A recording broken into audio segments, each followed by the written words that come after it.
Hey extraterrestrials, welcome to Wednesday on Tilby. I'm Zan and I will be your host for today. Now you may have noticed I'm wearing my smart glasses. Well, no, I'm not really wearing my smart glasses, I'm wearing my incredibly crooked glasses because I have been reading for 2 days straight and my eyes are very tired.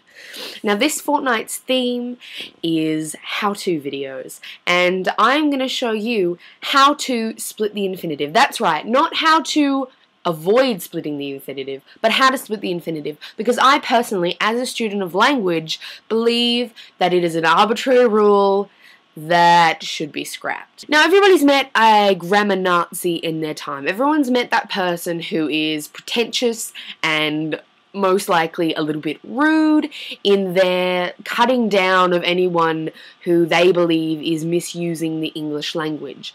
I personally believe, as does the amazing John Green, that grammar is a tool used by us speaking any language to make it easier to understand, to aid the conveyance of meaning, and in the end, prescriptivist rules are often quite arbitrary and completely unnecessary. If you are speaking to me and the meaning in your head which you are trying to convey is coming across and I am understanding it, then you are using grammar as correctly as is necessary.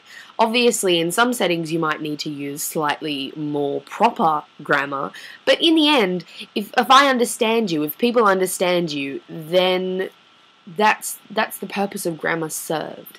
So today I'm going to show you how to split the infinitive because I believe that we should split away. Get out your axes, split that bitch. Now, splitting the infinitive is probably one of the most arbitrary and also well-known rules in grammar. Much loved by the grammar Nazi, but much hated by those of us who were never taught what it means, because formal grammar often isn't taught in schools.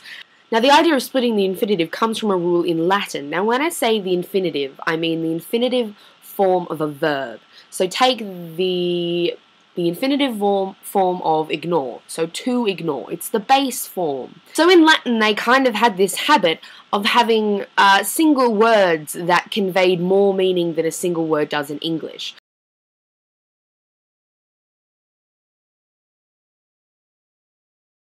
So basically, splitting the infinitive in Latin would be to split a single word. So obviously that's wrong, but in English, to split two words doesn't sound unnatural. So let me give you an example.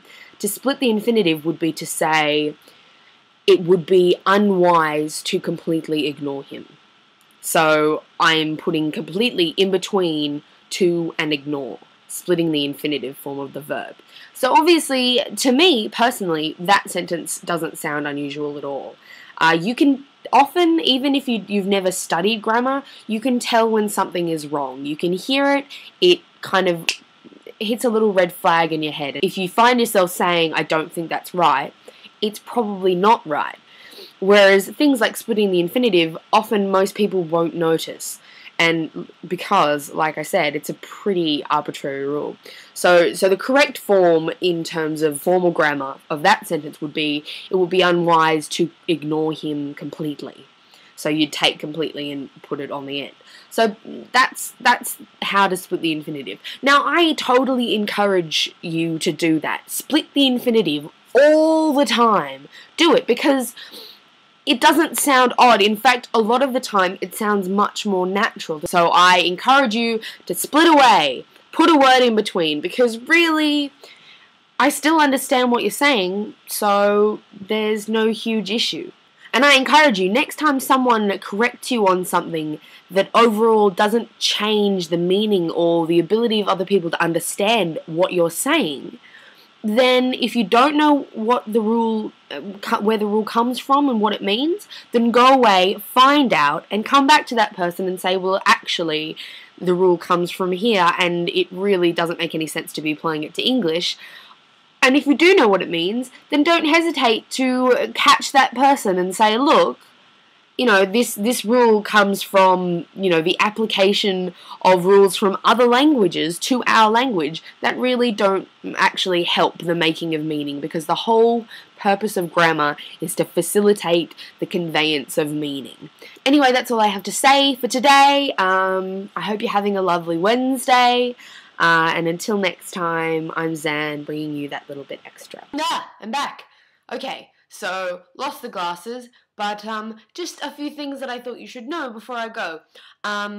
As you may have noticed, there were no videos the week before last. Terribly sorry about that. Dee, George, and myself all had some issues getting to the internet. I was in a show. Opening night was on Wednesday night, and it was running for 4 nights after that.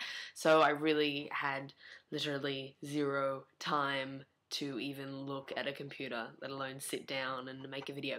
Anyway, so we're very sorry about that, but as a result of that, Mary, Rhiannon, and Nat are now the leading week in the fortnight, so they will be introducing the new themes, which I'm sure they will be very good at, because, let's face it, they've been generally more reliable than Dee, myself, or George, so they'll be doing that. And also, next week, starting next week, it will be punishments fortnight for all the times that all of us have skipped a video or done something wrong or whatever. So please start putting punishments in the comments below or in on our channel page. Everybody will be doing a punishment. Some of us have already had punishments individually suggested for us. If you have a punishment for an individual, do that. If you have a punishment that you think anyone could do that as well, that's fine, but we'll all be doing punishments, and we'd much rather be doing punishments that you have suggested for us than having to make ones up for each other.